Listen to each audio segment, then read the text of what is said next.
welcome back, everybody. This is episode 7 of Washed in the Wild. We're going to do something a little different today. We're missing Dan, so we're going to go into some controversial topics in the outdoor world, maybe some hot takes. Try to get, a round table of opinions and see what everybody thinks about stuff, because these are some issues that I think are applicable in almost anywhere you go. But some of them are a little more particular to North Dakota. So I guess for the local listeners, it might be something you can relate to. And, we're just going to take the opportunity to share our opinions, although we're probably wrong about a lot of stuff. By no means experts. Yeah, don't take it as gospel, but, we do think about this stuff a lot and obviously talk about it at least once a week. So I kind of wanted to start with a little one that I saw some guys do online. The question is, would you or would you not sit in somebody else's tree stand that you find on public land, presumably, or I guess it could be private, depending on, if there's multiple people that hunt the property that you're on, if, of course, that person is not there. So we'll start with you, Gentry. So I don't hunt a lot of public land myself, but if I put up a tree stand, no matter if it's private or public, and I don't give permission for someone else to sit in the stand, I don't understand how that person can feel it's morally right to sit in the stand. I guess if you did put it up on public land, I don't know if there is an official ruling on that or not, because technically the tree stands, you own that, but it's on public land. I don't know if certain states have a ruling on that, but I can't see how it'd be morally right or legally in some places probably to sit in someone else's stand, no matter if you're on their ground or public ground or wherever. What about a duck blind? I feel like any sort of blind, ground blind, tree stand, whatever. What if it's a blind that I made out of sticks in the woods? All right, well then I think it's different. Then I think it's different because you didn't. See, it gets. We could throw out a bunch of what ifs and really confuse me, but I think if it's a natural blind, it's different because obviously you didn't pack anything in. A natural blind with a 5-gallon bucket sitting in it. Can't use the bucket. You have to squat in it. There you go. All right, Matt. Let's hear you. So, hold on. You're defining this based on the fact that it's something that was manufactured. I would say, I don't know. It gets tricky because, so when you say a natural blind, you mean pulling sticks together or to create kind of like a shield or whatever? Yeah, you just kind of make yeah. your own ground blind with some sticks and leaves. I think there's definitely some discrepancies with that. But I think a tree stand, ground blind, if that's set up and it's not yours, I wouldn't personally do it because I wouldn't feel it's morally right. If it's a natural blind, there'd probably be some questions in my mind about whether I could do it or not. But for sure, ground blind tree stand, I wouldn't do it because it's not. I wouldn't feel right. Fair enough. Okay. Young guy's gonna go first and let the old guy. Sure, I'll go. So I actually have done it before. So I just have to go right out and say yes, I would.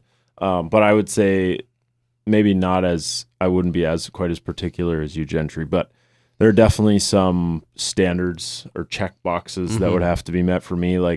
If it's at a trailhead or a parking area, make sure there's nobody else there. I'm coming in alone, or especially if it's you come in the middle of the day and nobody's in there, you're probably safe. I think that especially with the natural ones, I would use them whenever, no matter what, unless obviously somebody's sitting in there, because if you put one of those things together well enough, there could still be at least remnants of it 50 years down the road. You know what I mean? Or I think a lot of people have probably gone out in the woods and seen somebody took some chunks of 2x4s and plywood and built their own tree stand that could have been, it may not be super safe, but it could have been from 20 years ago that's still up.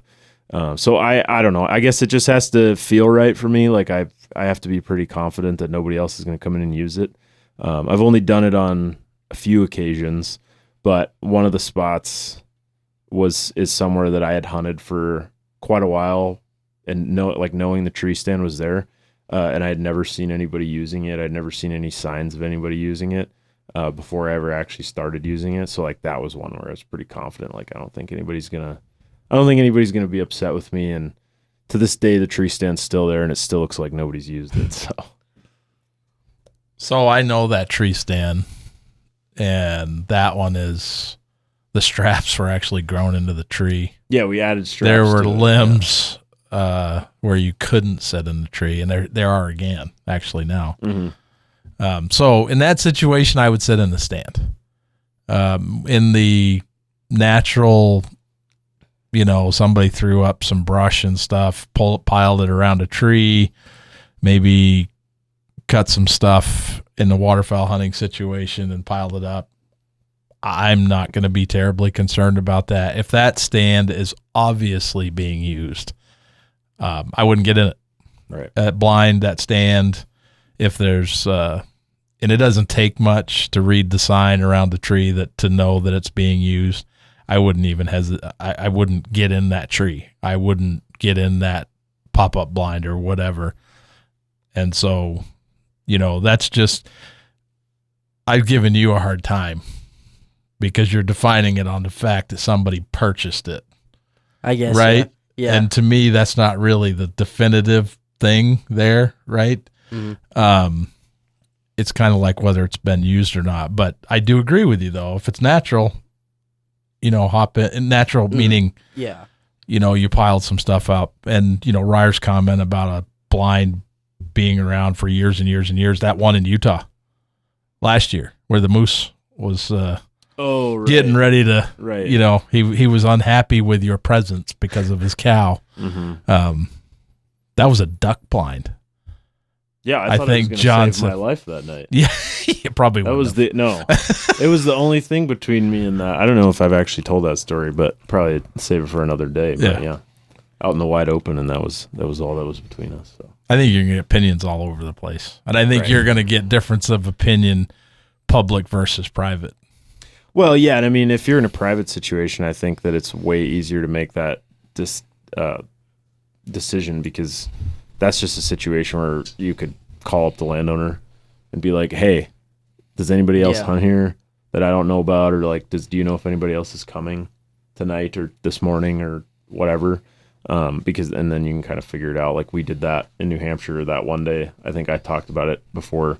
We went to go sit in that blind that had been on there Dan's for 20 place. years on Dan's place that we had never sat in before, and then it was gone. But like we knew there were people using that blind. We didn't know when, but they hadn't hunted there for I don't know if at least a few years at that point. I think so. That's when we finally were like, all right. And the landowner said, "Go right ahead." Yeah, exactly. So that way you at least have somebody backing you up if you do decide to do it. But moving on, I want to get to the next one. Keep it going. So this is a big one in North Dakota. I kind of have a smirk on my face because I know that there's a lot of different opinions about this depending on who you go to. But it's baiting big game. Now, it doesn't apply to everybody in that there's a number of states that don't allow it. And mostly we're talking about deer with this, but there are other, like bears is a big one, especially out east. And I think in Canada they do quite a bit more baiting than in the western part of the U.S. But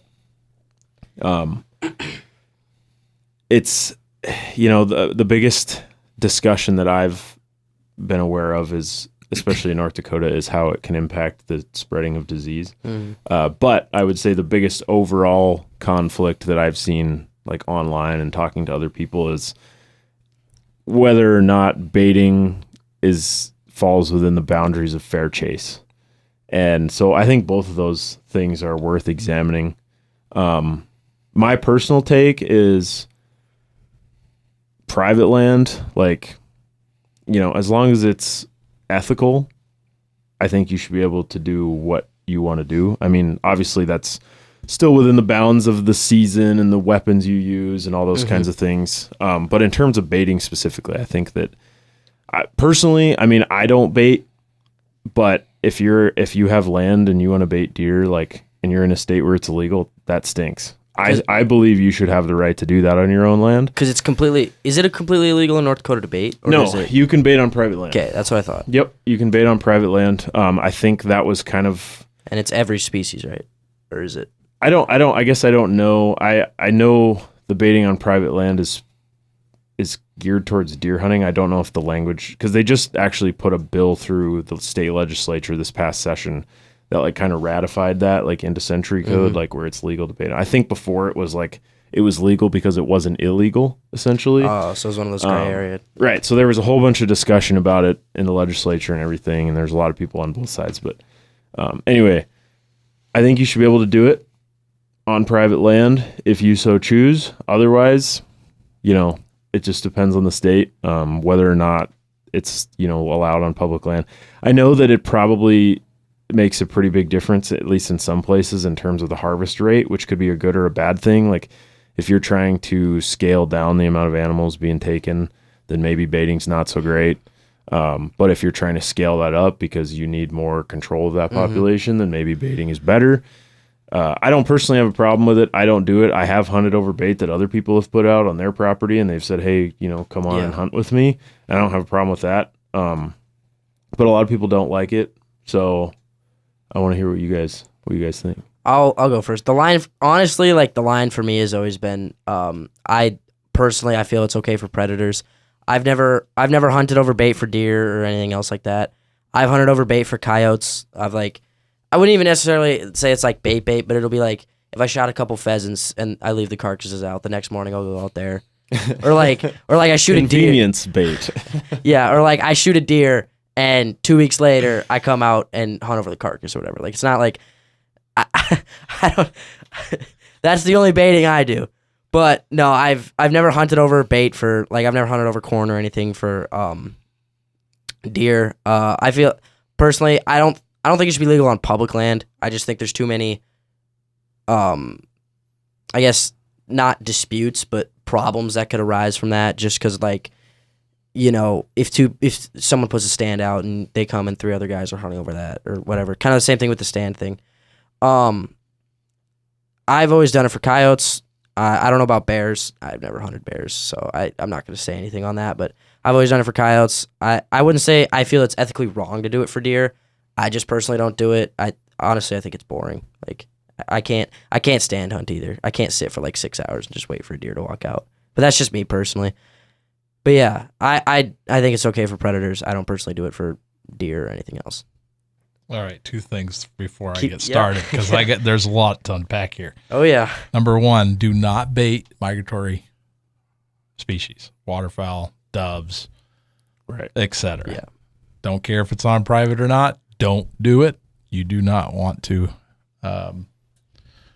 be contacted by the feds or state game and fish personnel. It's not bait.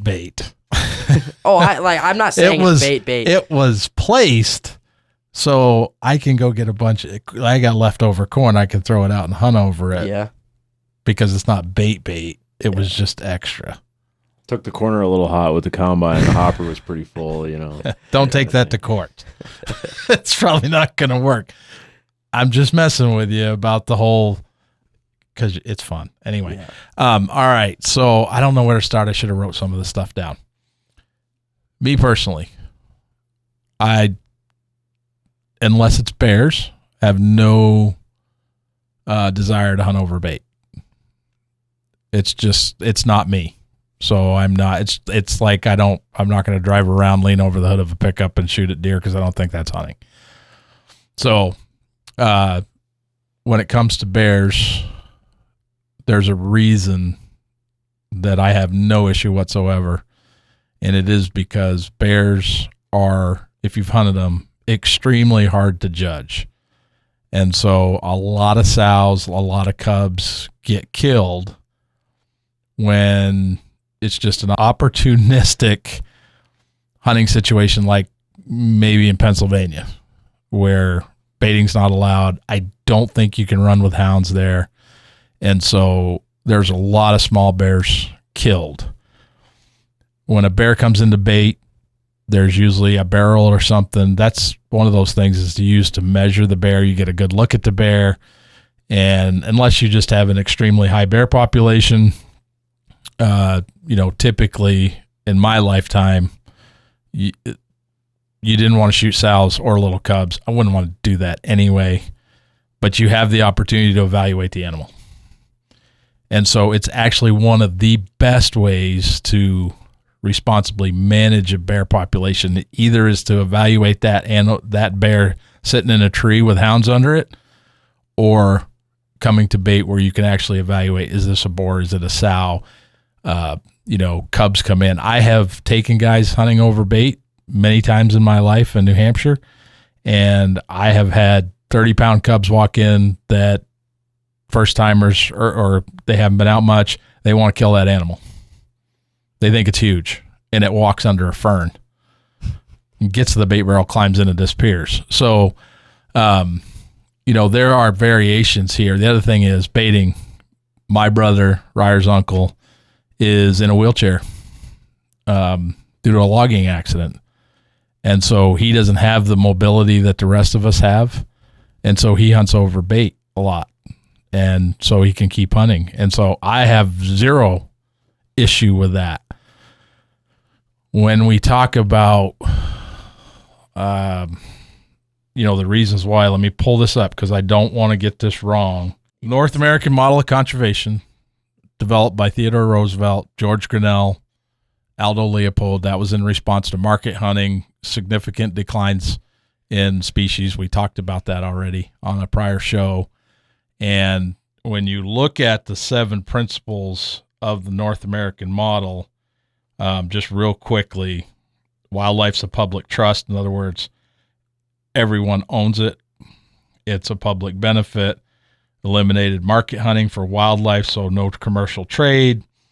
Allocation of wildlife by law, so regulations, seasons, bag limits determine the harvest, not personal desire or wealth. It's number 3 of the 7 principles of the North American Model of Conservation, which is what hopefully all states are making their decisions on. So I say that because if a state, it is legal, not illegal, legal to hunt animals over bait, I got no issue with it because it says right here, governed by law in one of the 7 principles. And so if you're in a state that doesn't allow it, you have to abide by the law. Right. Some states won't allow it to able-bodied people, but then may make exceptions to mobility challenged people. And so we can go back and forth on this because there's so many different variations, but that's kind of because I could go on about this one for a long time, but that's kind of where I land on it. And the last one I'm going to ask you guys, is a food plot baiting? That is a very good question. What's your opinion? I think, because the only difference, so when you talk a food plot, you mean like intentionally planting just a small section of corn or radish? Yeah, a food plot, yeah. Yeah. I would count it under the baiting category because I think it depends on what your definition for baiting is, because like baiting for some people is dumping a bag of corn in a field, and for other people it's, scent for predators or whatever. But I think if you're intentionally putting out food that you're leaving for the species of animal or whatever, it's considered baiting. I personally don't have a problem with food plots. I know people who hunt over them. I just think it falls under the broad spectrum of baiting. So this is a tough one for me too. It's hard to draw the line because even with the corn, like you dump a bag of corn or you leave a little extra from your harvest or whatever, like to what extent is that different over, say, hunting on the edge of a cut cornfield that has some, waste on the field? You know what I mean? Granted, you could be talking about a 50, 100, 200 acre field or whatever. Mm-hmm. So obviously that's not concentrated to one location per se, if that's the case. So that's a bit different. And food plots are a little more like that. But I mean, it's a hard line for me to draw at a specific place. I would probably say that it isn't baiting because of the fact that you could essentially create a food plot by managing the vegetation if you have the right kind of area, like without planting stuff. if you have an area where you like hinge cut some trees around the edges and then you clear cut a little area, do a little fertilizing, maybe just seed the grass because you want it to look nice. Like it could be, or not even seed the grass. You mow it, so you mow it real flat, or you kill it in the fall. So then everything that's coming up in the spring is really new and really green. Rich, like there's a bunch of different things that you could do to essentially create a food plot, like effectively by what it is for a deer or for whatever animal, usually deer, without going and planting clover, turnips, or whatever it is. I mean, where we lived in New York, half of the lawns in the country were 50% clover. You know what I mean? So you have a clear cut area in upstate New York where you keep it mowed, and a pretty significant amount of the time you have a clover food plot just naturally, So I would say it's not baiting for that reason, but I wouldn't argue with somebody that like I wouldn't say that you're necessarily wrong by somebody saying it is baiting. It's a very fuzzy line. Yeah, it's a gray area. I mean, it's and that makes if you consider that makes the whole baiting question even harder because it's like for sure. If you allow somebody to food plot, it's like, oh, but I can't spread some corn, because I want it to grow, like So I don't know. I mean, and I don't want this to become a baiting podcast, but I do have a question that's more geared towards my dad here because I know he's a little more knowledgeable on this than me. And Gentry, feel free to pop in too. Well, let's hear what it is. I might have. I want to just take a quick touch on the disease thing when it comes to baiting for deer, specifically in North Dakota with chronic wasting disease, because that's the big concern that I saw in the legislature with the testimonies and everything. So I'm not a microbiologist or a biologist of any kind. My understanding, as we talked about a little bit in a previous show, is that, for chronic wasting disease specifically, like once it's there, it's pretty much not going anywhere.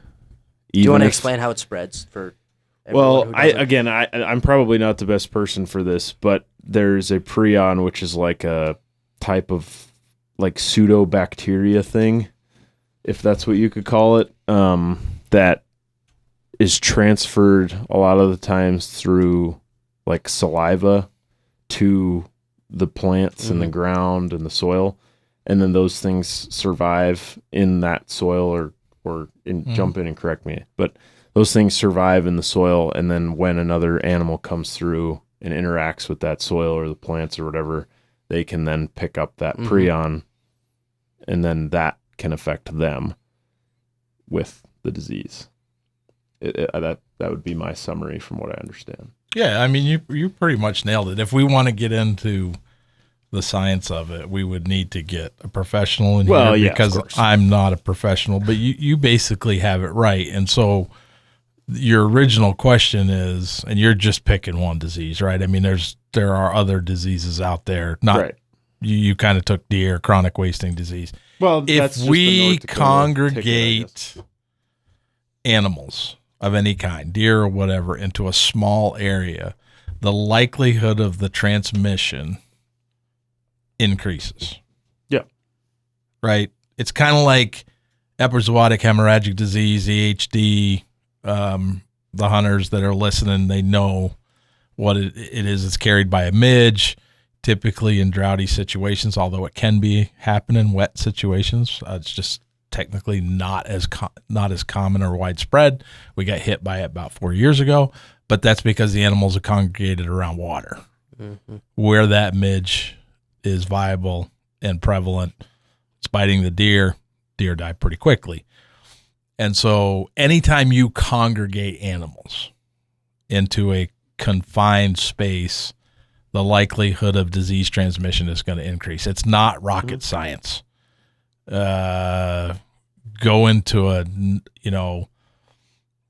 8th grade class at school. It's a petri dish. I mean, right. So it's gonna be the same. And you congregate them, you're going to increase spread. That's right. Or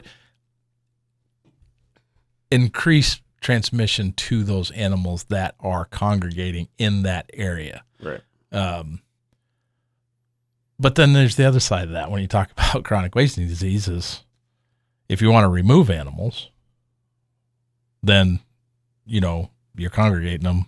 Obviously makes it easier to harvest them, et cetera. We don't need to get into that debate because that's a whole nother big. It's kind of a trade-off. Yeah. But the thing that gets me, and there may be a reason for this that I'm just not aware of, but about the whole discussion is that a lot of the chronic waste disease, more units of concern in the state of North Dakota are central to west, to my understanding. There's not a lot out east. I think there's one maybe on the east border of the state that's considered a CWD unit. The deer out west, to get to the east, not in terms of not a physical deer, but to pass a disease, it's not that big of a leap. Like a lot of these places where you see these diseases spreading, it spreads over entire states. There's cases all over the place popping up. And, that very well may be due to, credit to the North Dakota Game and Fish for keeping the lid on that. I don't really know. I'm sure that they have something to do with it. But from my knowledge, the vast majority of the baiting that happens in North Dakota is to the eastern part of the state. And at the same time, you don't see nearly as much chronic wasting disease, at least from the information I see, as a citizen. I don't see or hear about near as much about chronic wasting disease out east. It's probably out there somewhere, but I would just think that if baiting was making a significant difference on the transmission of the disease, then maybe you would see it spread throughout the eastern part of the state over a quicker time span than it would elsewhere. But it seems like it's kind of been protected to the west side. So that maybe that's not a correlation, but that's just something that I see. In my early training around deer, and I haven't kept up with everything the way I used to, just because of difference in profession, is that chronic wasting disease was pretty much confined to relatively small area of the United States, which is Wyoming and Colorado. So I think it was southern Wyoming, northern Colorado. And it didn't really move dramatically or quickly. And really probably what moved it more than anything was interstate transport of cervids, deer and elk. That has to do with high fence operations. That has to do with people stealing animals out of the wild, fawns, et cetera, and moving them across the country. That was a really big trade. I don't think it's quite as big. There was a huge velvet antler trade. And so there were multiple reasons why these animals were getting moved around. And so that probably, in my estimate, again, we would need to talk to a professional to get a definitive answer, so don't take this to the bank.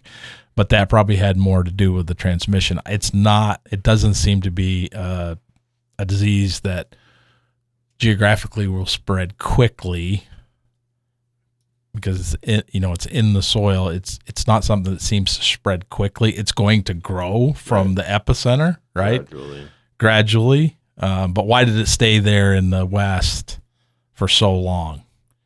And I think one of the biggest fears, and it is a legitimate fear, is that what if CWD mutated to the point that it could affect a cow? Now look at the issues we now have, an industry, et cetera. So I think that, some states probably being overly cautious. I can't say that it's wrong, but sometimes I hear the reason being, let's put it in my words, we're going to try to contain it by killing it out. And I'm not sure that that's possible, because it's going to be viable in the soil for a very, very, very long time. And I don't know what that time frame is. And I don't know if we know what that time frame is. Sure. We, meaning our biologists and scientists, et cetera. Okay.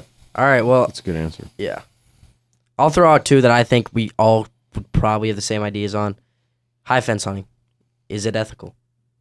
I personally think it's not ethical in any way. I think no matter how big of a fence or how wide your cage is, at the end of the day, the animal's still limited in a space where it can go. Obviously, a lot of those high fence ranches or game reserves, whatever you want to call them, are usually very traversable. There's a lot of trails through them, whatever. I think it's unethical. I don't think it's fair chase. Either one of you. Well, to my understanding, by definition, it is not fair chase. Mhm. Those animals that get harvested on those types of operations, if you want to go to a place and you want to pay money to shoot a 400-inch whitetail or a 600-inch elk or whatever it is, like, more power to you. Go ahead. But that's not an animal or a hunt that should be compared to somebody that's doing it, in a natural environment. Mhm. It's not, and I think that like Boone and Crockett, Pope and Young, I think that they reflect that, because those animals don't get entered to those books. They're not considered to be wild in the same sense as the animals that are recorded there. So I don't know. I mean, if you want to do it, go ahead. Kind of like what you said about baiting. Like, if you want to do it, go ahead. I don't have any interest in it, and I'm just, don't expect to be able to sit there and tell anybody that animal is the same as an animal that's taken in the wild, and them have, them listen and agree with you. That's really all I got about it. So, not something I'm interested in. I do have some experience with high fence operations because I consulted at one time on a couple of operations. And as far as the management within them, so let's get on the side of the high fence operator first. What if it's 20,000 acres and you're hunting a whitetail? I don't care if there's roads. I don't care what, because I've watched adult whitetails be dropped into 2 square miles, and within a couple of weeks, you can't find them. And they're there, right? So I'll argue it that way, a little bit. It's not for me. I have been a part of, eradicating feral hogs that were dumped into them, which is a gigantic mistake, and one that a owner learned because he didn't listen to advice. But that was just simply to eradicate those animals out of there. It's, like I said, I'm not going to do it. If it's legal, okay. But I think the key is what you said, Ryers, that Boone and Crockett, they don't recognize it as fair chase. So I'm going to be on the side of it's not fair chase. However, if it's big enough and you're talking about mature animals, and I don't mean ones necessarily grown in a pen, but they will revert. My research in college, with pen-reared deer releasing them into the wild, a lot of them revert to wild very, very quickly, to where one day you can basically pat them, and then within a couple of weeks, they won't even let you get anywhere near them. And so, again, you can argue it a whole bunch of different ways, but it's not for me. I'm not interested. But if it's legal and other people are interested in it, by all means, have at it. And the one part I'd say, and if you're hunting in a high fence situation, I don't believe that most states require you to purchase a hunting license. Maybe they do. That's a good point. But I don't know that. So the problem I have with that is that somehow revenue should be getting back to conservation through some sort, like Pittman Robertson, for example. We talked about that. There should be some revenue going back to conservation, right? Because you are impacting the landscape through that high fence operation. So, yeah, that's a good point. I think it's easy to view high fences as a term, as like somebody's got a picture of an animal that they feed out of their hand, and they're going to say, hey, pay me $20,000 and you can go shoot him. He's right out back, kind of thing. Yeah. And while there are probably some operations that operate that way, there are also a lot of others that don't. So just because it's high fence doesn't necessarily make it objectively easy to harvest an animal. But it's just not the same. I think we all agree on that. So. Yeah. And you had a waterfowl one, right? I got a couple more I could do. Another one. So I know for North Dakota for sure, should fish be counted towards records, if whether that's a state record, Whopper Club, whatever it is, if they were caught out of a private lake or pond? because the ruling in North Dakota is for a state record to be viable, you have to. There's a bunch of like weird weight and measurement things, like an official warden has to measure it, whatever. But the bottom line is, it has to, whatever body of water you catch it out of, it has to have public access. So that includes a boat ramp. I think it's any trails leading up to it. So like, but yeah, public access. So for I don't know about all states, but I know for North Dakota, for a record fish to be viable, it has to be caught out of a publicly accessible body of water. Okay. I'll go off the top and say, I don't really have a strong opinion about the validity of the record per se. For that, like a fish is a fish. I mean, I don't know if people are feeding them or whatever, but I mean, you live on the river, you can chuck food out there. It's probably not going to feed the same fish, but like if you want to, you can. So, I mean, not that I would recommend it, but I like that and I would support that solely for the incentive to make bodies of water publicly accessible. Like somebody's got a pond and they're like, oh, I've been feeding this one walleye or whatever, throwing it chunks of chicken and it's just getting fat, whatever. Like, I don't know if that, whatever you're going to do, great, go ahead. But, they want that thing to go in the books. They better get a fishing access or an easement or something. Like, I like that. I think that that's cool. I don't have any strong opinions like as a fisherman about if the fish is valid, but I like the incentive to make things accessible. So I applaud North Dakota because that balances it out for everybody. Everybody has the same opportunity to harvest that fish.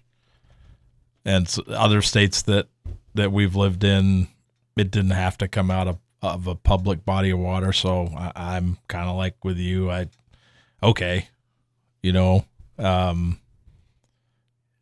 be pretty hard to feed a flathead up to record book levels because he's not going to eat grain. Yeah. So he actually grow for different reasons, but yeah, I don't have a problem if they came out of private water or public water, but I actually really, think that North Dakota's doing the right thing by saying it's got to come out of a body of water that public access. I think that's really cool. Yeah. I think it encourages the people, or I don't know if people that ask Game and Fish or just Game and Fish to, put out more public access boat ramps or trails or whatever it is.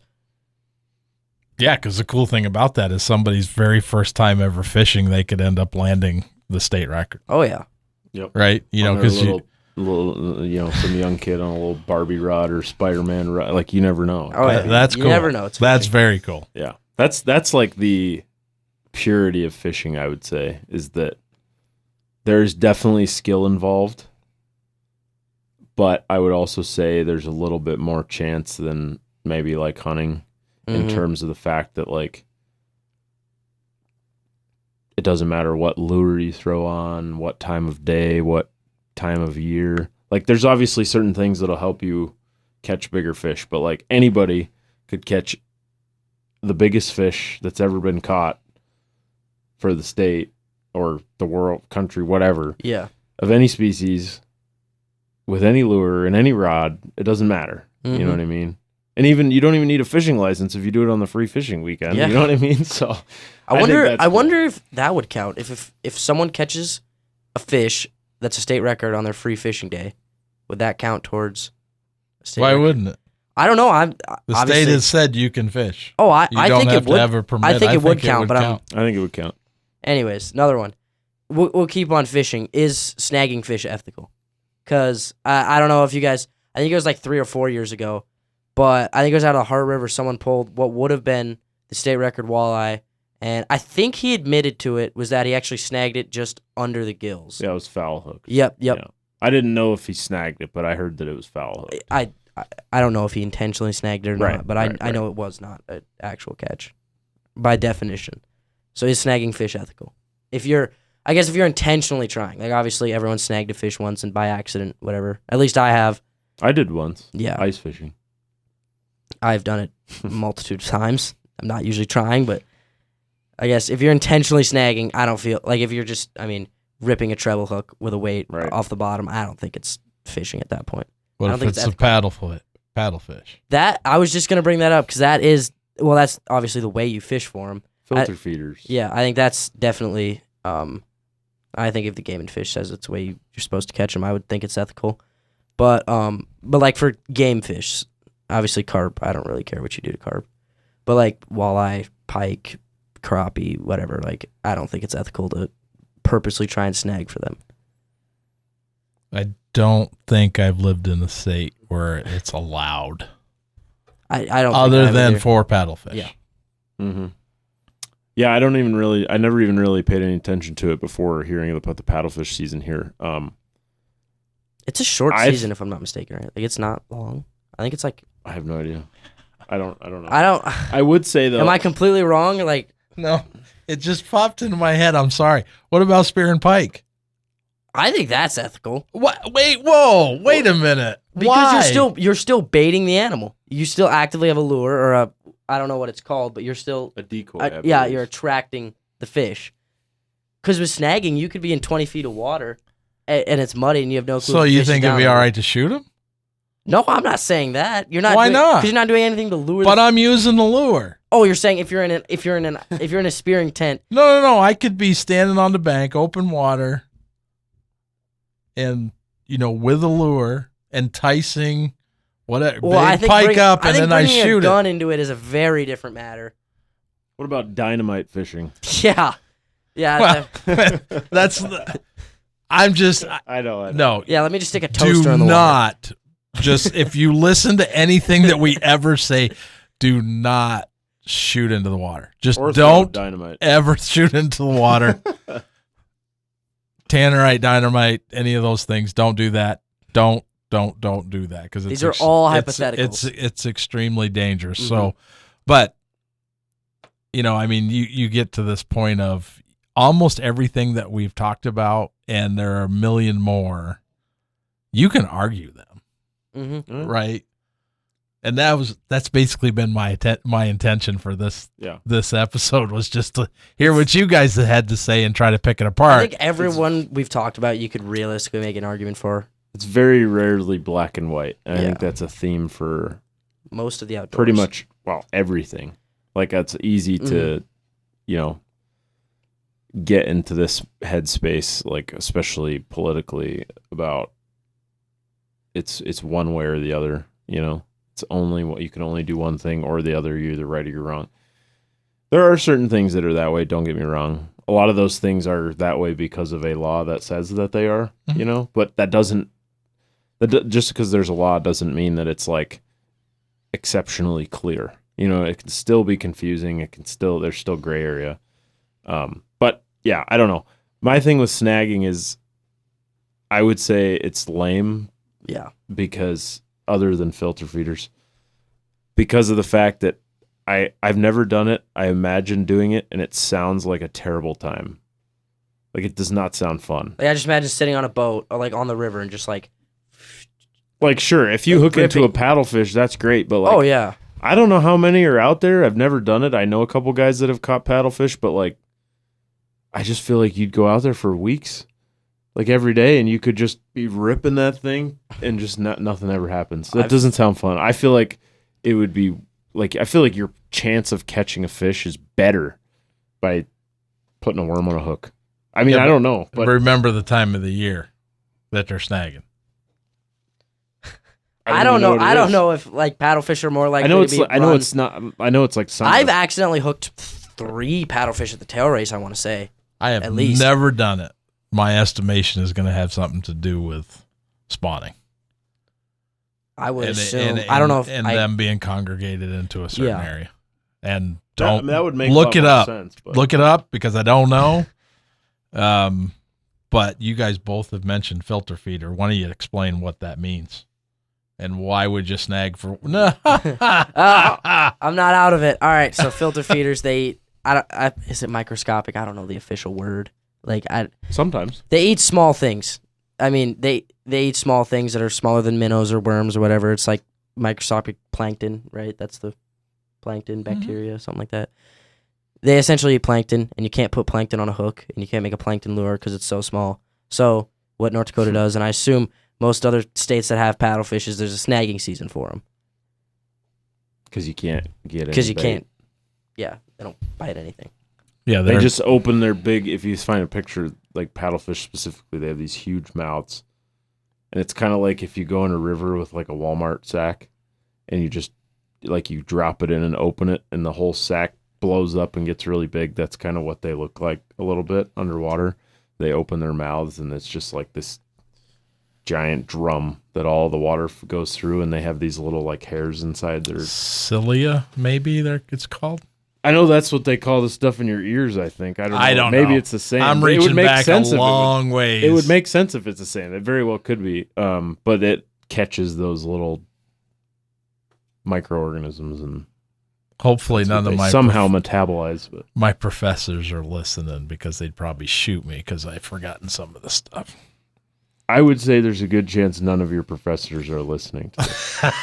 One day, For a few reasons. if you were Matt's professor, comment. I think you could see the white hair in the camera for those of you on the radio. All right, another one that I wanted to hit, that I personally am a little bit more interested in, would be long-range hunting. I'll break it down a little bit. So we got archery and we got rifle, which are very different, at least for me, in the sense that one of them I feel like I'm decent at long range. The other one can't not even begin to be good at. So my perspective on long range, which this is personal, I feel like it's probably ballpark to what a lot of people would say. I would say like rifle, we're talking you're shooting past like 500 to 600 yards. And I'm not talking about target shooting. Like a live animal, yeah. Yeah, you can plink steel at 2,000 yards. I really don't care. Like, that's awesome. I wish I could do that. That's super cool. But in terms of actual hunting, I think there's debates about whether it's fair chase, shooting an animal at 800 yards. You know what I mean? There's debates about whether or not it is ethical in terms of the ability to kill the animal. And that's in when I say my view. In a quick and humane fashion. And I think the same questions go for both archery and rifle. And you can get really into the weeds with the actual physics of it, ballistics of a bullet, projectile motion with an arrow. I do not shoot very long range with a gun. I'm not very good at it. I haven't done it a lot. However, with a bow, I've shot, I think, to 120 yards, 121, I think, is the longest shot I've ever taken. So, you're saying on a target? Not an animal. That was a target. Yeah, good point. I need to clarify. No, I have never shot an animal at 120 yards with a bow. You're a pretty confident guy. Furthest I've shot an animal with a bow, shot at an animal with a bow, even was 55 yards. I shot at an antelope at 55 yards, and I missed. Was that? I think you told me about that story. Yeah. The furthest I've killed an animal is 40, but that's other than the antelope, I've never shot at anything past 40. Anyway, yeah, you guys go ahead. I'll think go last. For me, I would have to be so confident with. I don't shoot archery personally, but I would have to be so confident with a rifle to take anything over. My limit's like 350 yards. I don't shoot over 350 yards. Even at like that 320 mark, it starts to get a little iffy for me. But I'd have to be so confident to go out to like 800 or 600 yards or whatever. Like, obviously, there's guys who can shoot a steel target or whatever from 800 yards away with their eyes closed. They can do it 10 times over and hit the target every time.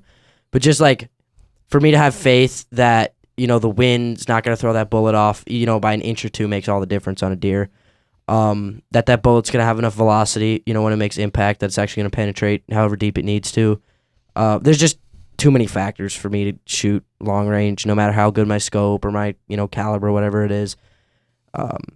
So yeah, I would question the ethical what's the word for that? The ethical values on it, as far as whether that animal's gonna die quick, if you're gonna have a quick clean kill, or it's gonna be an accurate shot. So I'm a little bit torn here because we're talking about ethical shots. I mean, you spent quite a bit of time. It's centered around ethics, right? So I've seen people that probably should not be shooting at a deer at 100 yards, let alone, 800 yards, right? And I think that's your personal, discernment. Or if you're taking somebody out, I mean, that's your decision, whether you think they're Well, no, ready. but what I'm getting at is if we're going to take it on the basis of ethics and somebody knows beyond a shadow of a doubt, they understand the ballistics, they understand the bullet they're shooting, the firearm that they're shooting, and they can ethically harvest that animal. That's no different than somebody being in the same boat at 100 yards from an ethical standpoint, right? I think where you can have a lot of discussion is that really hunting when you're that far away? Scent doesn't matter at that distance. Mm-hmm. For the vast majority of the animals that we hunt in North America, sight doesn't matter. They can see you at that distance, and they don't really care. They're probably not even focused on you. There's probably some species that might be heavily hunted. But,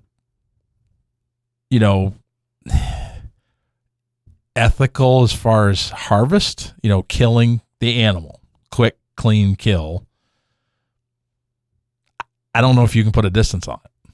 I don't think it's fair to put a distance on it. Is it ethical? Is it legal? Yes. So, that's a really hard thing to argue, right? Most hunters that I know want to be up close and personal with the animal that they're harvesting. Mm-hmm. Right? The closer it is, the bigger the rush. It doesn't matter what the animal is. Yeah. I don't care if it's a big buck or a doe or whatever. It doesn't really matter. And so you can go a lot of different directions with this because somebody who's educated and understands, Ryer knows a ton more about ballistics than I know. Types of bullets, reasons why they do what they do.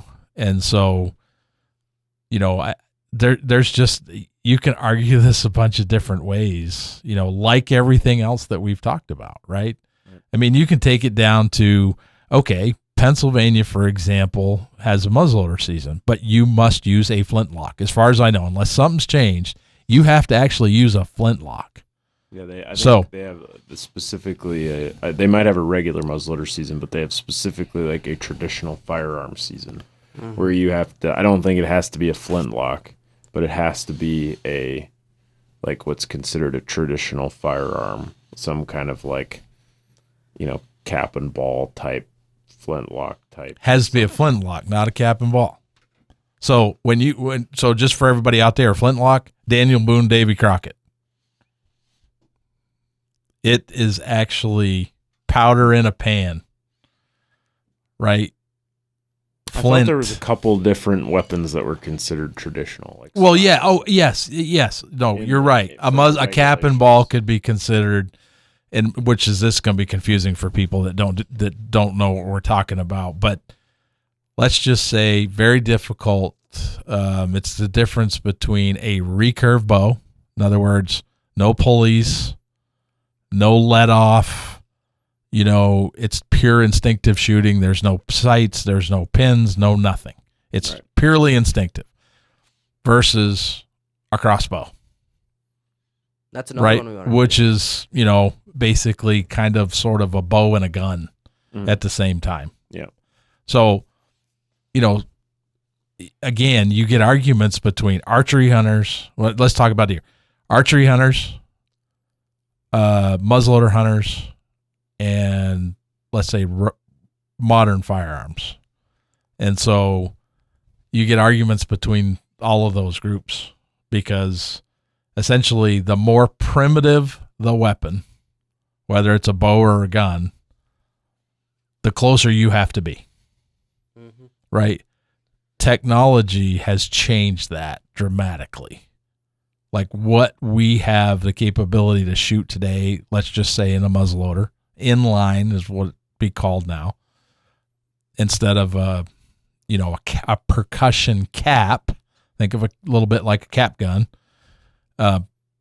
going through a tiny little hole, 90-degree angle into a powder charge to a shotgun primer, much hotter, much, more explosive, let's say, for those that may not understand, directly into the powder with a scope on it.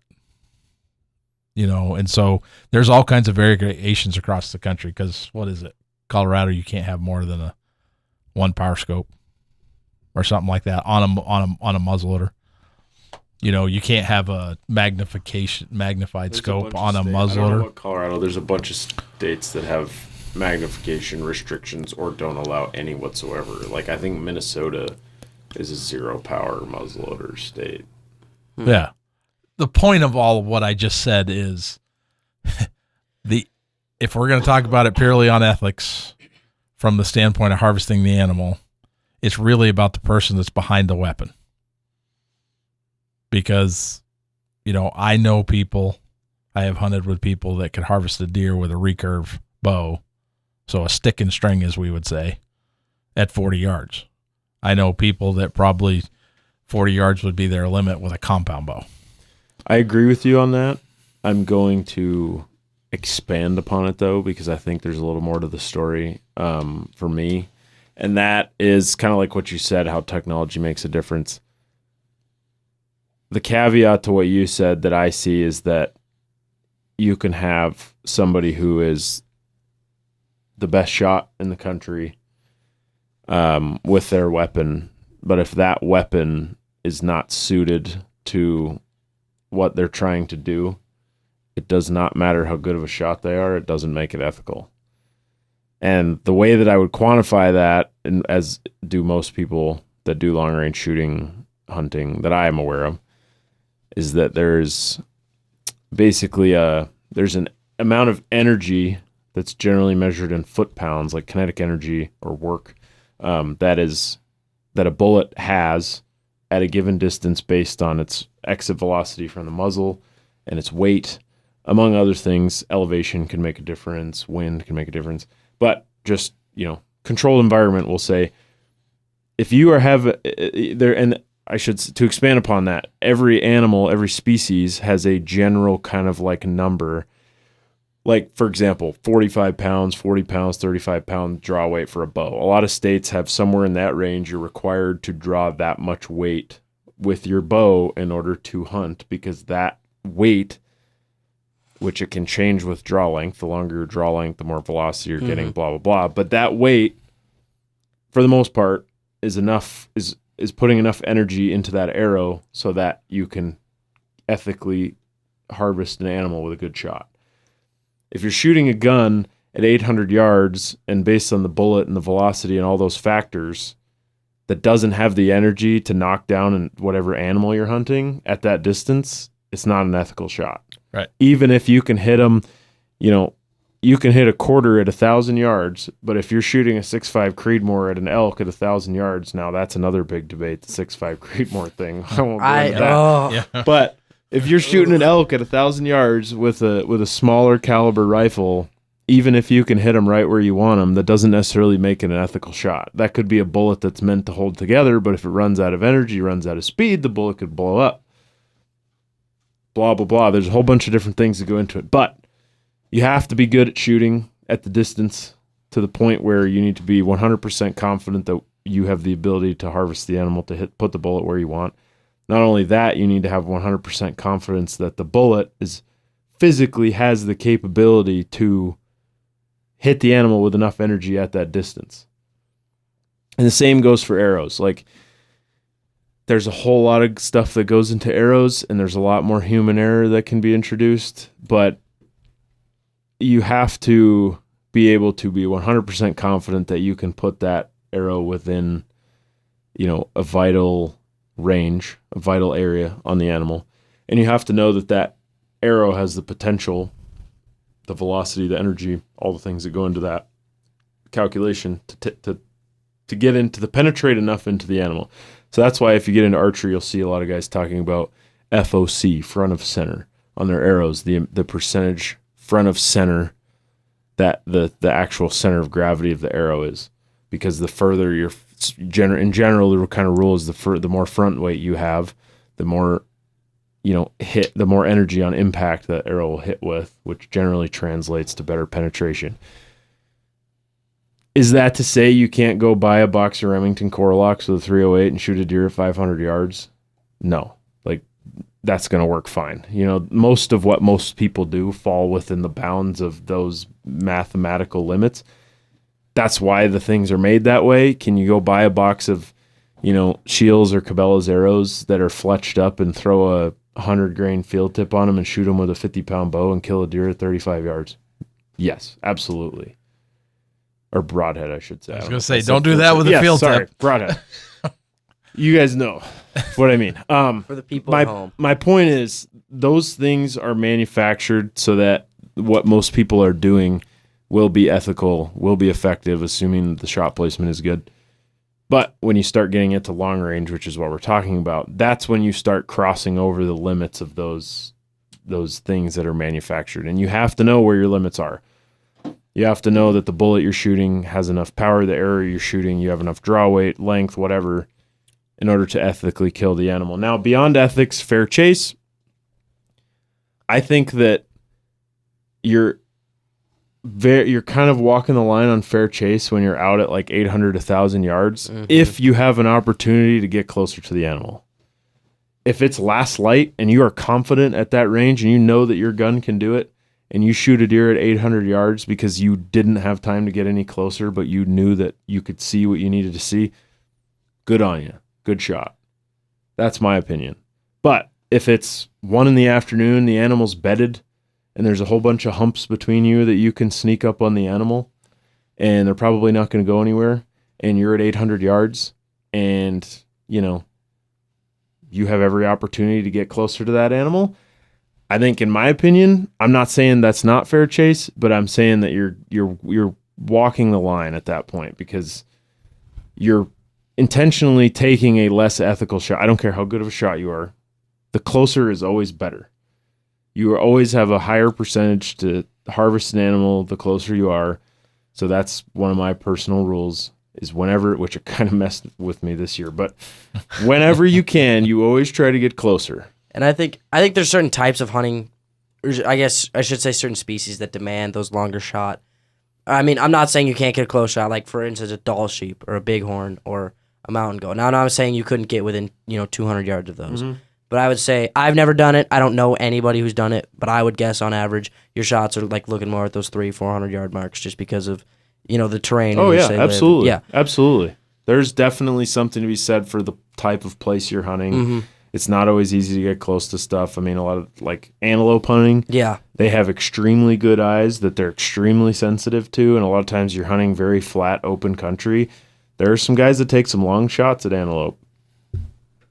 That's great. If you can't get closer and that's what you think is best, that's your best opportunity to harvest the animal and you know you can make the shot, that's great. Again, not saying it's not fair chase, but I'm saying if it's me and I have an opportunity to get closer, even if I know that I can, shoot sub MOA at however long of a distance, I'm still going to try to get closer 9 times out of 10. I'm always going to try to get closer, as you well know. Right. We're basically, we were kind of saying the same thing. You just did a better job. I would always try to get closer. I don't care how far or close you are and what weapon you're using. The bottom line is practice, practice, practice, practice, practice. Know your gun, know your bullet, like Ryer was talking about, your arrow, whatever it is. Some would argue that shooting a deer at 1,000 yards is not hunting, it's shooting. But again, is it legal? Yes. And so one of the things that I would say is that once you get out at that distance, retrieval probably decreases a little bit. We can tell a lot of the times when an arrow strikes, let's say a deer, because we've been talking deer a lot. When an arrow strikes that animal or the bullet strikes that animal, most of the time the way the deer reacts, we know what just happened, right? We're typically closer to where we can see a bush where the deer was standing, a tree, whatever it is, a rock, whatever, and we have a identifier to go to that spot if the animal runs off, because they do. Even on very deadly shots, they will run a little ways. But when you get out to 800 or 1,000 yards, let's say you're in the prairie, finding that point of impact where you're looking for a tuft of hair on the ground or a speck of blood, I've obviously never done it at that distance. I would assume it's pretty hard. But I've screwed up on, 350-yard shot from where I was sitting to where I had picked. When I got there, everything changed and looked around and was like, wait a minute.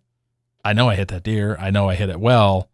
And literally walked back to my, hang something in the tree that I can identify where I was standing, go back and look and be like, oh, I was, 30 yards this side of where I should have been looking, that type of thing. So there's a whole bunch that goes on, but the whole point of, one thing I'd say, I think it's ethical as long as you have put in your due diligence, you understand your weapon, you understand its performance, and, you have some way of identifying, because the farther you get away, the less energy, foot-pounds that are impacting that animal probably is going to decrease how that animal reacts to the impact of the bullet.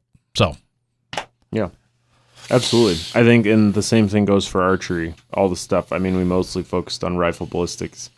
But archery, I mean, again, I've shot some pretty far ranges. I am by no means a pro, but there was a time when I was shooting pretty good at some long ranges, and I still had I think my effective range was, I would shoot to 60 yards in almost any condition, and I would go to 70 if everything was perfect. And I was regularly practicing beyond 100 yards. So that's one thing to note too, is there's nothing wrong with practicing at those distances, but just because you shoot at those distances on the range doesn't mean that you should be doing it in the field, because there's so many things that can go wrong. And again, it's not my business what your effective range is, but whatever it is, just decide it, be confident in it, and stick to it. And don't let the animal of a lifetime, make you push yourself past your effective range because you just want it that bad, when there might be an opportunity to get closer, number one, or number two, how much worse is it to, not saying it's worse to wound one animal over another, but how much more is it going to sting to wound an animal like that, or to miss an animal like that? No, granted, a clean miss is not a bad thing, but point being, don't let it get to you, because you gotta come up with something and stick to it. So, and you're still gonna miss. You're still gonna miss at 20 yards with a gun or a bow. You're still gonna miss. So if you hunt long enough, let's just get that out of the way. Miss. It is inevitable. All right. Well, do you guys have any more hot topics you want to bring up?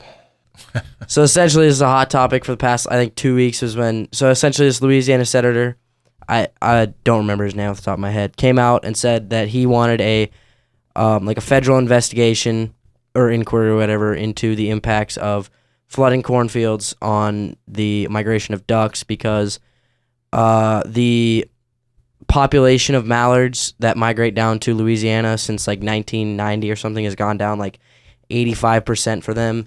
And he argues that it's because of upper states like Missouri, Mississippi flooding cornfields, and that is hindering the ducks' migration patterns, and they're not making it as far south as they should.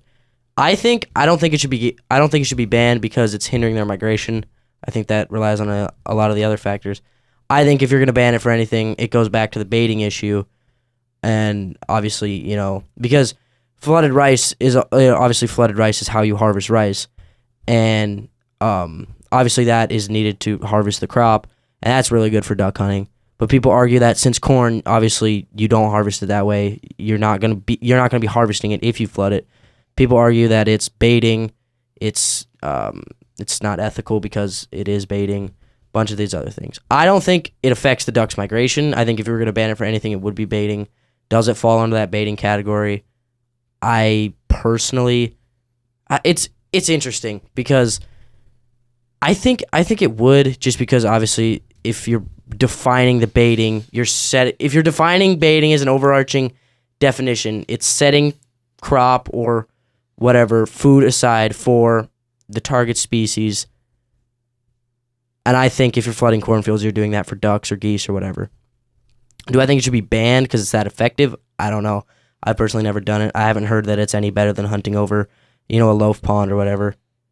That's my take. I don't think it affects their migration. I think that is 100 other factors. Matt?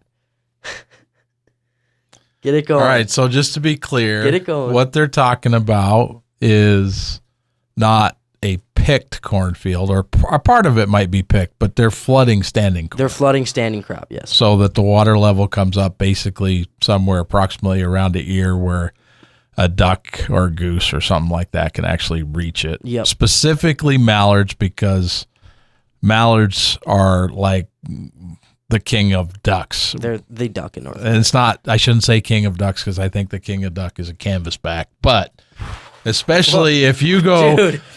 Whoa. the king duck. Listen, go back and look, read about it a little bit.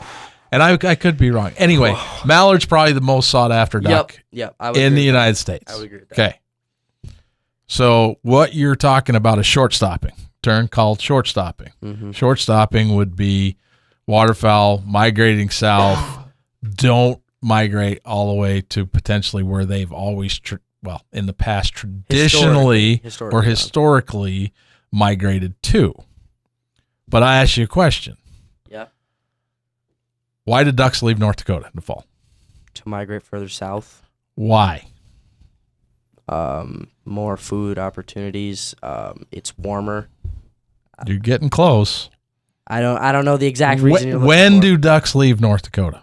The fall? I'm throwing you softballs. Do they leave before freeze up? The vast majority of them. Yes, They do. I'd say so. I'd say right at.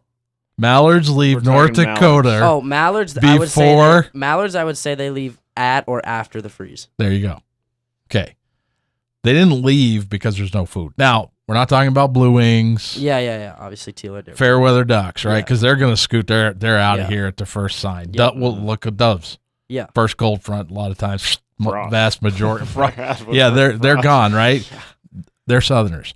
Mm-hmm. And so what's moving the birds, probably mallards, and you still have a lot of odd ducks, which, Yeah. widge and gadwall, stuff like that. You shoot them. Pintails. Mm-hmm. They kind of hang, mallards especially, Canada geese, Oh yeah.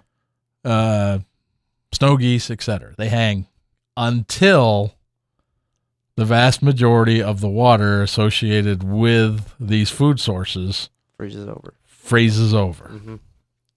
Best time in North Dakota to hunt ducks is that week right prior to that freeze up. Mm-hmm. That pushes the duck, and they're not going all the way to Louisiana.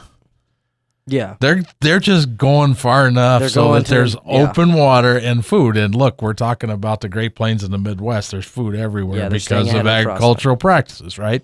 Mm-hmm. So if they get to Missouri and it doesn't get cold enough to push those birds out of there, do you think they're going to leave? No. No.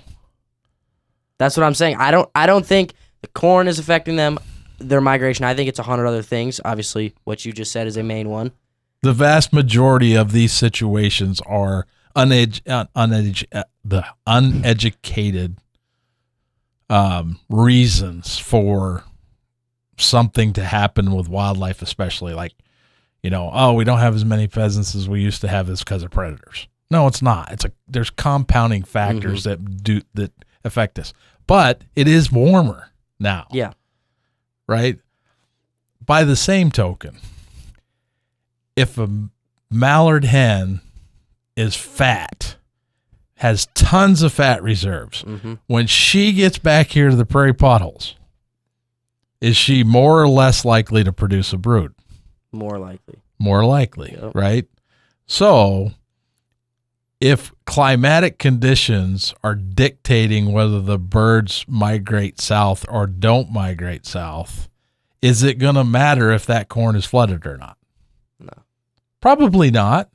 I mean, they might, if they totally deplete the food sources from standard agricultural practice, because if there's open water and there's grain crops, ducks are going to find them and they're going to use them, and they're pretty good at doing this because there's wetland refuge, waterfowl refuges, all the way down All through over the that state, yeah. that flyway, the Central Flyway. So, they actually have places that Yeah. they can rest and without being harassed. And they're pretty good at going over the top of everybody and then just dropping straight down into these safe zones, right? So, is it unfortunate for sportsmen, waterfowl hunters in the very southern part of the United States that mallards, obviously this is about mallards, aren't getting there? Yes, it is unfortunate. But I would argue, and I think there's a lot of other biologists that would argue that really has more to do with climatic conditions than it has to do with the fact that a cornfield is flooded or a rice field is flooded. And from talking to guys down there, when there is a cold front, there's a freeze in like Missouri, et cetera, those ducks actually move to the coast. Yeah. And as soon as it warms up, it's like they go right back. It's like they went down at little visit, pop back north. Mm-hmm. It's unfortunate for our waterfowl hunting brothers and sisters, but I don't know that that's something that can be changed. And like I said, by the other side, the flip side of the coin, if that hen comes back fat and happy, I'd rather have her come back fat and happy than weak. Yeah. Yep. And so she's got good food, because who cares about a drake?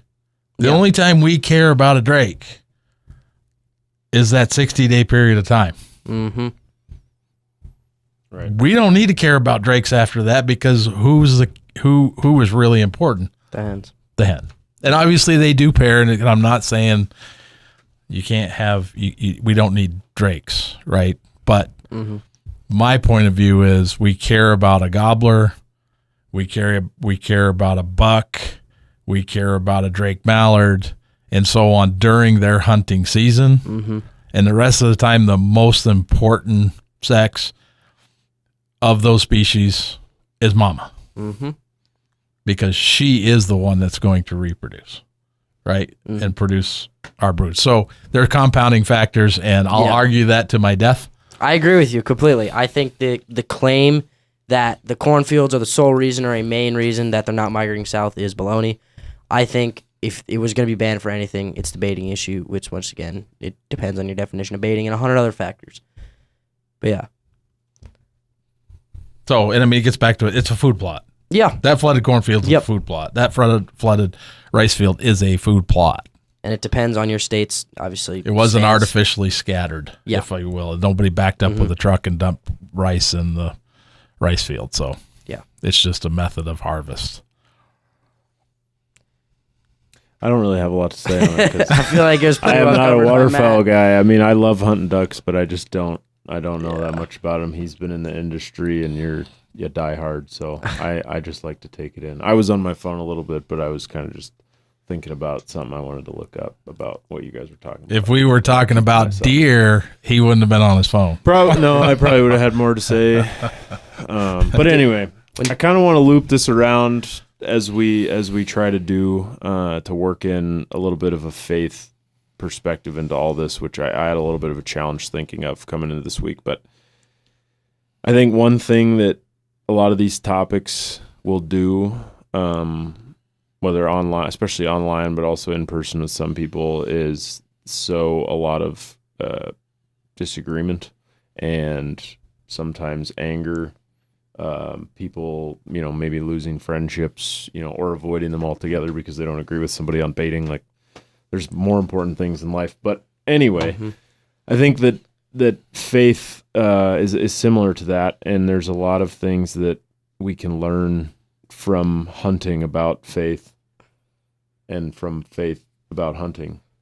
And so this, I think ultimately we all want to be hunters who are for supporting, and fishermen and women who are supporting the resources for the next generation, as we talked about last week with Teddy Roosevelt. And I think that the same goes for the church. I mean, whatever church you're a part of, ultimately you want that church to continue. You want the faith to continue. You want to pass it on to your children.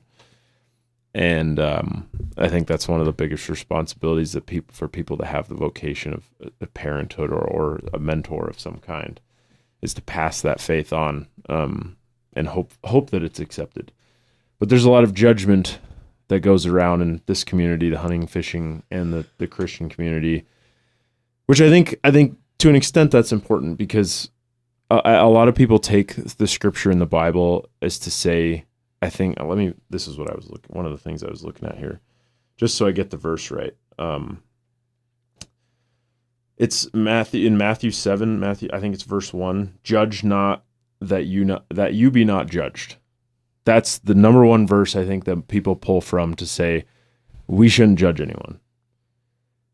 But if you continue to read the verse, there is some justification for judging people. And I will make the clarification that, and again, this is open for discussion too, I will make the clarification that there are different ways to judge. Like there's the way that Jesus refers to his judgment, which is a divine judgment of somebody's heart, what's in their heart, whether or not they've sinned, what the basically the place of their heart and mind and soul is. Then there's another kind of judgment, which is your actions or my actions. And in order to be a good person and a good Christian, to an extent, what I'm trying to say is you do have to judge people a little bit. Like you have to look at somebody who's doing something that you believe is wrong or that you've read in the Bible is wrong and say, that's not right. Now, you do have a responsibility in some cases to tell that person, but most of the time, that's mostly just internal. You're judging that person for your own behavior. So I think that's something that I wanted to point out, is that goes for hunting as well. And that's the connection I'm trying to make, is if you see someone doing something that you don't think should be done, while it doesn't always or often even need to be verbalized, that's something that you can take in and use to look inward and say, I'm not going to do that for my reasons, whatever they may be. Hopefully they're in line with whatever ethic you have. But back to Matthew 7, it continues to talk about how judging is problematic if it's hypocritical. Because the verse goes, as a lot of people have heard, why do you see the speck that is in your brother's eye, but do not notice the log that is in your own eye? Or how can you say to your brother, let me take the speck out of your eye when there is the log in your own eye? You hypocrite. First, take the log out of your own eye, and then you will see clearly to take the speck out of your brother's eye. So it's not saying you shouldn't take the speck out of your brother's eye. It says you better get your crap together before you worry about that. But in order to get your crap together, sometimes you have to see somebody else screw up and recognize it. And look inward on yourself and notice it. Yep. So what I'm trying to say is I just want to put it out there that there's this kind of Christian motif, I guess, that I've learned mostly as a Catholic that I think is a little bit skewed, is that people take this verse to say, I can't judge anybody, you can't judge me. We can judge each other. And in fact, we have a responsibility to, in order to make ourselves better and to make our peers better. And just another one to add to that I wanted to mention is John 7:24. It's as clear as day. It says, stop judging by appearances, but judge justly. And I think, and he's talking to people in Jerusalem. Jesus is talking to people in Jerusalem in that verse. And I think that's exactly what the Matthew 7 verse is getting at, where you're not judging somebody to say they've sinned. They haven't sinned. That's Jesus's judgment. That's God's judgment. But you can judge somebody to say, hey, I don't like what you're doing. I don't think that aligns with the kind of person I want to be, so I'm not going to do that. And if it's somebody that you care about especially, you might go to them and say, I know what you want, what kind of person you want to be. This isn't helping you get there. And again, back to hunting, same thing. I think that we have a responsibility to keep each other in check. And I think that sometimes that interpretation of that verse can be a little bit of a cop-out to say, like, you have to keep your opinions to yourself because, it's not your responsibility. So, very well said. And I think bringing it back to hunting is there's, every time you read different passages in the Bible, you're probably going to get a different, or you're going to understand them differently, right? Mm-hmm. So as we go out into the outdoors and we talk with fellow hunters and fishermen and so on, let's not judge them for what they're doing. We may not agree with it, like we've said many times today. Right. That's not for me. It's an right? introspective judge. Like Yes, but if we want to, it's healthy to have conversations about our faith. Whether we agree or disagree, it's healthy to have those conversations. It's healthy to have the conversations about what we agree with that is ethical, et cetera, with hunting, fishing, whatever it may be. Don't be offended right. by somebody disagreeing with you. Have the conversation, because the bottom line is, for the outdoors and for Christianity, if we all came together and listened a little bit, accepted each other for who they are, work through it, talk about it, we're going to become stronger in both cases. Truly. Mm-hmm. Right? And so don't be offended if somebody doesn't agree with you. Have the conversation. Doesn't necessarily make them a bad person. Now, obviously, there are lines, right, that we're not going to cross, and that's and we're going to disagree. That's one of the things with the log in the eye and versus the spec is like, I don't have the log in my eye on breaking the law. But when I see a poacher, then that's one of those situations where, using the language of the scripture, I have a responsibility to, pull the speck from his eye, because I already have that part sorted. Yeah. Like, it's not that I'm perfect, but I'm not poaching. I'm not breaking the law. So I have a responsibility to report that person, or a responsibility to say, hey, friend, you shouldn't be doing this. Right. So, and, I won't go into it again, but that is a level of judgment in a way. Yeah. And I think that word, it's a little bit of a buzzword, but it's something that should be examined instead of avoided. But divided, we're weak. Right. That's the point of the judgment, though, is it's bringing us to, it should sounds, be bringing us together. Yeah, it should be bringing us together, yeah. So. All right, well, I got the fact of the week. There we go. He was waiting on it. All right, we'll bring it in a question form, because, Matt, you asked me about the duck stamp a couple weeks ago. Ryer, feel free to jump in. So this is according to 2023 hunting numbers and 2022 survey population estimates. What state has the most hunters? And this is based off the states with the most paid hunting license holders per capita. So it's essentially which state has the most people that buy a hunting license. Is this any hunting license or specific to deer? It's any hunting license. Hunting license. I'm going to say, just first one that came to mind, Wisconsin. That's my guess. Is not in the top 5. It's number 6. Oh, Pennsylvania. Nope. There's no East Coast ones here, surprisingly. Texas, then. Nope. All right. Missouri? Wyoming. Number 1, Wyoming. Percentage. Per capita, I guess. Per capita. The smaller the population. Yeah. That's why I was surprised. I didn't catch that That's part. a good. That's I was thinking total hunting That's licenses sold. Because normally, that's why I was surprised Alaska didn't make it up here. Because there's no urban areas full of people that don't hunt. Yeah. Number smallest 2 population in the country. 1 was Wyoming with 23.4%. 2 was South Dakota with 22.7%. 3 Montana. 4 North Dakota. 5 Idaho. Wow. All of the least populated. I'd be curious what the total license sales. I think it says it on here, actually. What would be highest? Like per state? Because that's not going to be Wyoming. Oh, yeah. There's probably states that sell more hunting licenses when Wyoming has people. Yeah, Wyoming was 136,205 licenses. North Dakota was 150,000. And then you look at Idaho is 301,000. Does it tell you which state out of all 50 sells the most licenses? I assume there's a different list I could look at. I bet it's I'm curious. I bet it's just Texas. for my own ego. I bet it's it's Wisconsin. My guess would be Texas or it could be. Wisconsin would be up there.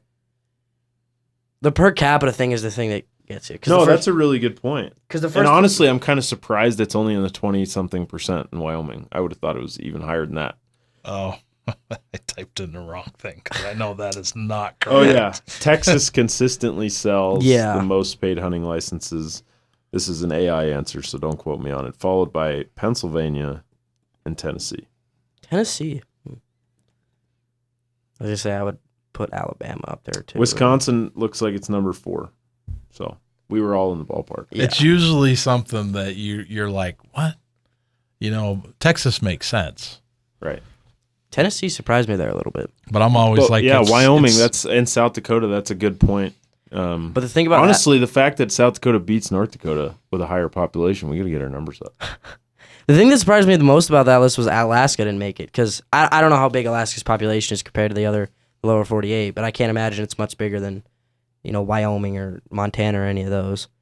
And I assume most people would. I guess I don't know. I've never been to Alaska. I wonder if it has anything to do with subsistence. I would have to look up that. Well, there's such a large portion of the population, I think, that's like on the coasts. I guess, yeah, in fishing licenses Alaska that may be Metropolitan too, like Right. Anchorage.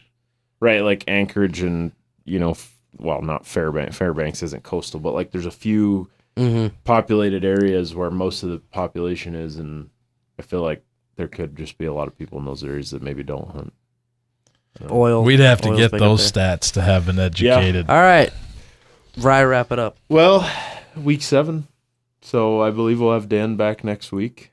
Yep. And let's see, Gentry I'm will be up next week. running the show. So we'll see you guys then.